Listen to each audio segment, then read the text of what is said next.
ஓம் நமோ வெங்கடேஷாய. திருச்சி ஸ்ரீரங்கம் அருள்மிகு ரெங்கநாதன் சுவாமி கோயிலில் விஸ்வரூப தரிசனம், பொது தரிசனம், வைகுண்ட ஏகாதசி தரிசனம், கோபுர தரிசனம் சொல்லிட்டு நிறைய இன்ஃபர்மேஷன் நம்ம சேனலில் ஷேர் பண்ணியிருக்கேன்.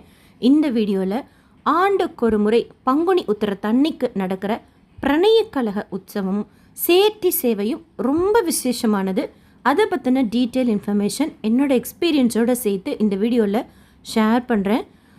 ஸ்ரீராமரால் வழிபட்ட மூலவர் பெரிய பெருமாள், உற்சவமூர்த்தி நம்பெருமாள் வருஷம் ஃபுல்லாக அவருக்கு அத்தனை விசேஷமான உற்சவங்கள் செய்து கொண்டாடுறாங்க. ஆனால் தனியாக தான் அத்தனை உற்சவங்களையும் அவர் ஏற்றுக்கிறார்.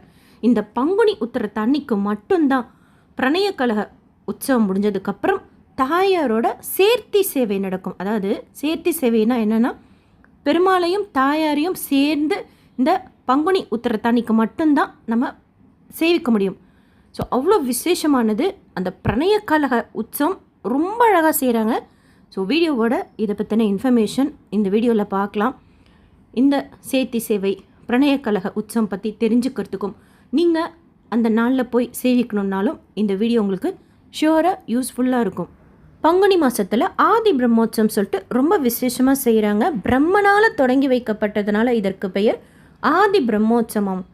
இந்த பங்குனி மாதத்து ஆயில்யம் நட்சத்திரம் உறையூர் நாச்சியார் கோயில் திவ்யதேசம், அங்கே கமலவள்ளி தாயாரோட அவதார திருநட்சத்திரம், அதாவது பர்த்டே.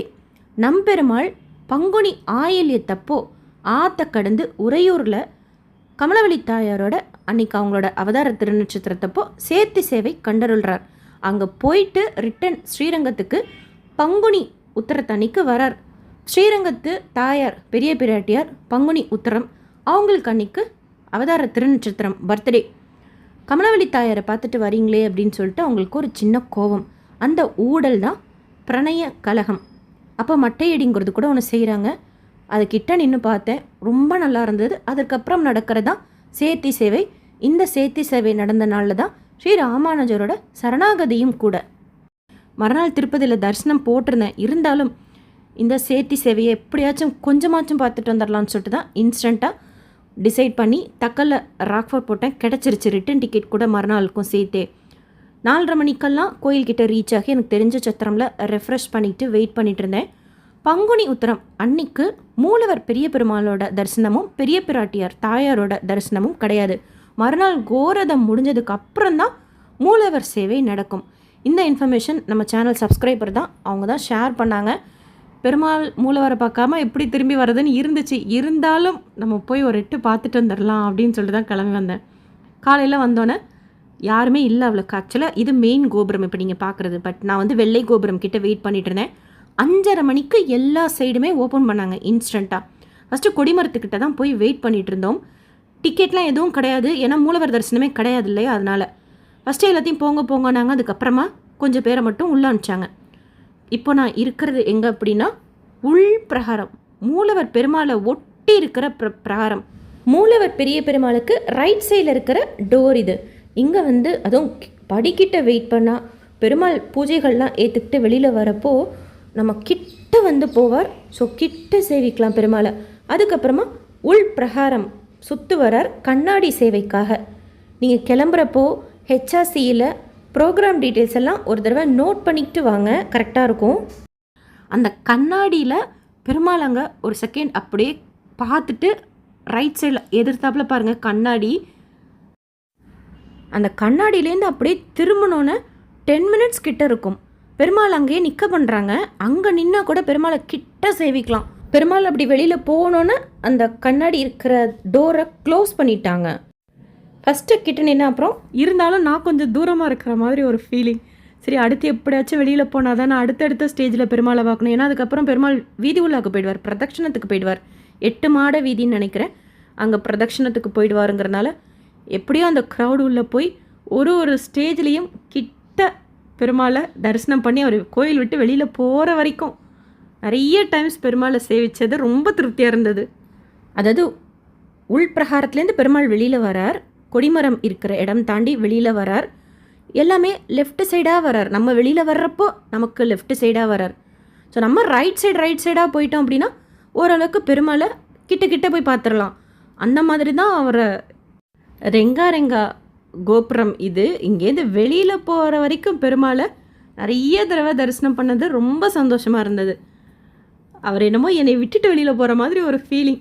சரி, மாட வீதி பிரதட்சணம்லாம் முடிச்சுட்டு வரட்டும் அப்படின்னு சொல்லிட்டு ரெங்கா ரெங்கா ரெங்கா கோபுரம் உள்ள நுழைஞ்சோன்னா ரைட் சைடில் லக்ஷ்மி நரசிம்மர், குரத்தாழ்வார் சன்னதி, தொண்டரடி புடியாழ்வார் சன்னதி, பாண்டுரங்கன் சன்னதி, எதிர்த்தாப்பில் உள்ளாண்டாள் சன்னதி, ஸோ ரங்கவிலாஸ் மண்டபத்தில் இருக்கக்கூடிய சுவாமிகள், ஆஞ்சநேயர் சன்னதி, அவங்களெல்லாம் தரிசனம் செய்துட்டு ஸ்ரீ ராமானுஜர் சன்னதிக்கு வந்துட்டேன். ஏன்னா அன்றைக்கி ஸ்ரீ ராமானுஜரோட சரணாகதி, அவரை போய் கிட்ட சேவிச்சது ரொம்ப திருப்தியாக இருந்தது. அது ஒரு ஸ்பெஷல் டே.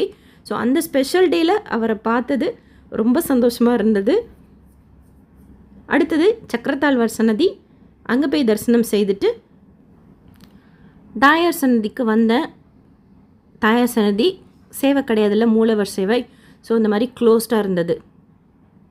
இருந்தாலும் மானசீகமாக தாயாருக்கு அன்றைக்கி தாயாரோட ஜெயந்தி, அவதார திருநாள், ஸோ பர்த்டே விஷஸ் எல்லாம் சொல்லிவிட்டு மேட்டழகிய நரசிம்மர் சன்னதிக்கு போய் அவரை சேவிச்சுட்டு ஒரு 10 மினிட்ஸ் போல் அப்படியே உட்காந்து போகிறவங்களெல்லாம் வேடிக்கை பார்த்துட்டு அதற்கடுத்து மேட்டழகிய நரசிம்மர் சன்னதிக்கு பேக் சைட் ரைட் சைடில் வாசுதேவ பெருமாள் சன்னதி, பக்கத்தில் லக்ஷ்மி நாராயண சன்னதி, தன்வந்திரி பகவான் அவங்க சன்னதி, கோதண்டராமர் சன்னதி. ஆக்சுவலாக ராமர் சீதா திருக்கல்யாண நாள் கூட ரொம்ப அழகாக அலங்காரம் செய்திருந்தாங்க. கோதண்டராமருக்கு கூட்டமே கிடையாது, அதனால் கிட்ட போய் பொறுமையாக தரிசனம் இங்கே ஆப்போசிட்டில் செய்துட்டு பக்கத்தில் பரமபதநாதர் சன்னதி, ஆண்டாளுக்கு அவ்வளோ அழகான அருமையாக அலங்காரம், பக்கத்துலேயே வரிசையாக ராமர் இருப்பார், அவங்கள தரிசனம் செய்துட்டு பட்டாபிராமர் சன்னதிலேருந்து வேணுகோபாலன் சுவாமி சன்னதி, சொன்னவண்ண செய்த பெருமாள் சன்னதி, அப்புறம் கொடிமரம் கிட்ட இருக்கிற கம்பத்தடி ஆஞ்சநேயர், அவங்க எல்லாத்தையும் தரிசனம் செய்து முடிச்சுட்டு கரெக்டாக ஒரு 7:30 மணி போல் இது தாயார் சன்னதி, பெரிய பிராட்டியார் சன்னதி, இங்கே வந்து உட்காந்துக்கிட்டேன். ஏன்னா பெருமாள் மாட வீதி ஊழா முடிச்சுட்டு நேராக இங்கே தான் வருவார். ரெகுலராக வர்றவங்க கரெக்டாக வந்து அசம்பிள் ஆகிடுறாங்க. ஆக்சுவலாக மூலவர் சேவை இல்லாதுங்கிறதுனால பெருசாக க்ரௌட் கிடையாது. ஆனால் சடனாக ஒரு 8 மணி போல் எங்கேருந்து இவ்வளோ பேர் வந்தாங்கன்னே தெரியாது. லைட் போடுறாங்க, நிறைய பக்தர்கள்லாம் வராங்க. அந்த பேரிகேட் மாதிரி பாஸ் ஷேப்பில் கோயிலுக்கு, அதாவது இப்போ நீங்கள் ஆப்போசிட்டில் பார்க்குற பெரிய பிராட்டியார் சன்னதிக்கு வெளியிலையும் பேரிகேட் போடுவாங்க, உள்ளேயும் போடுவாங்க. நீங்கள் பிரணய கழக உற்சவம் பார்க்கணும் அப்படின்னா 2 தடவையாவது மினிமம், அதாவது 3 தடவை வந்தீங்கன்னா தான் கம்ப்ளீட்டாக தெரியும். 2 தடவையாவது அவசியம் இங்கே வரணும். ஏன்னா ஒரு சைடு இப்போ நான் பெருமாள் சைடு பார்த்தேன், இப்போ எனக்கு உள்ள தாயார் சைடு என்ன நடந்துச்சுன்னு தெரியாது. அடுத்த வருஷம் தாயார் சைடு என்ன நடந்துச்சுன்னு சொல்லிட்டு வீடியோ ஷேர் பண்ணுறேன். ஸோ வெயிட் பண்ணிகிட்ருக்கோம். Full crowd. பெருமாள் அங்கேருந்து மெல்ல வந்தவர் தாயார் சன்னதி கிட்ட வர்றப்போ வேகமாக வரார். நான் அவங்கக்கிட்ட பொறுமையாக காமிக்கணுங்கிறதுக்காக ஸ்லோ மோஷனில் போட்டிருக்கேன். ஃபாஸ்ட்டாக வருவர்.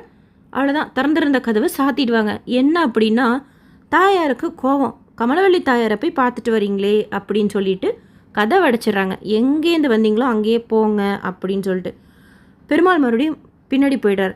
சரி, பெருமாள் பின்னாடி போயிட்டாருன்னு சொல்லிட்டு மெல்ல தாயார் மறுபடியும் கதவை திறப்பாங்க. அதுக்கப்புறமா சாத்து முறை நடக்குது.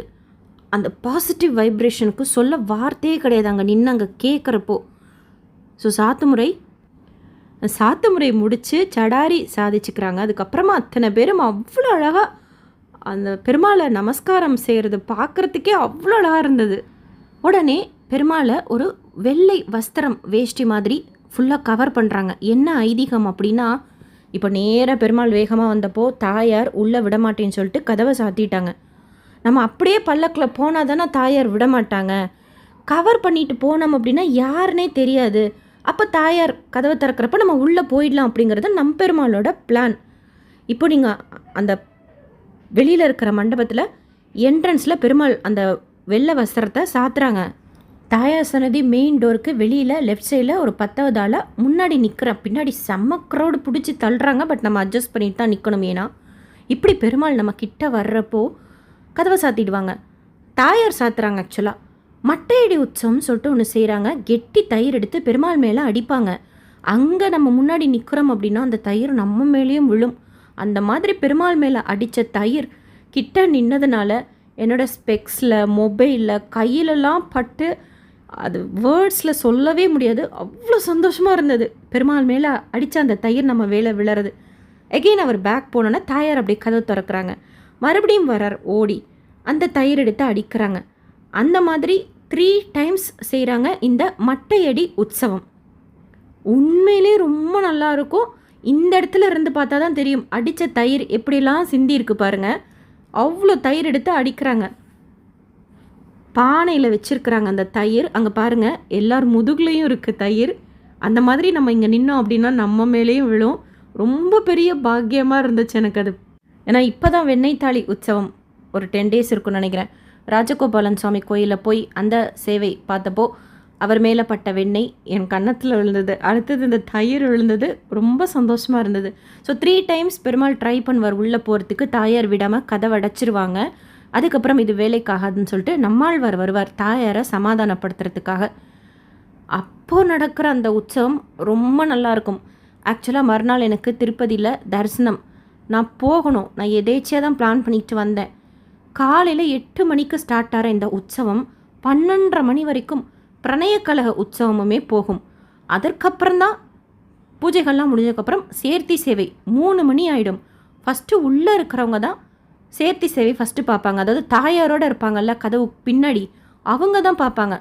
அவங்க முடிஞ்சதுக்கப்புறம் பெருமாளோட நிற்கிறோம்ல, அவங்கள க்யூ ஃபார்ம் பண்ணி சேர்த்தி சேவைக்கு அனுமதிப்பாங்க. ஸோ சேர்த்தி சேவை மத்தியானம் 3 மணிக்கு மேலே தான் ஸ்டார்ட் ஆகுது. ஃபஸ்ட்டு உள்ளே இருக்கிறவங்க பார்த்துட்டு வெளியில் இருக்கிறவங்க பார்த்துட்டதுக்கு அப்புறம் தான் அதுக்கப்புறம் ஜாயின் பண்ணுறவங்கள அலோ பண்ணுறாங்க. அது போகும் சேர்த்தி சேவை நைட்டு வரைக்கும். மட்டையடி சேவை முடிஞ்சதுக்கப்புறம் சுவாமி நம்மாழ்வார் வருவார். அடுத்து பெருமாள் சார்பா அரையர் சுவாமிகளும் தாயார் சார்பா பண்டாரிகள் சுவாமிகளும் பெருமாள் தாயார் பேசினதை சொல்லுவாங்க. ரொம்ப நல்லாயிருக்கும். 12:30 மணி வரைக்கும் அது போகும்.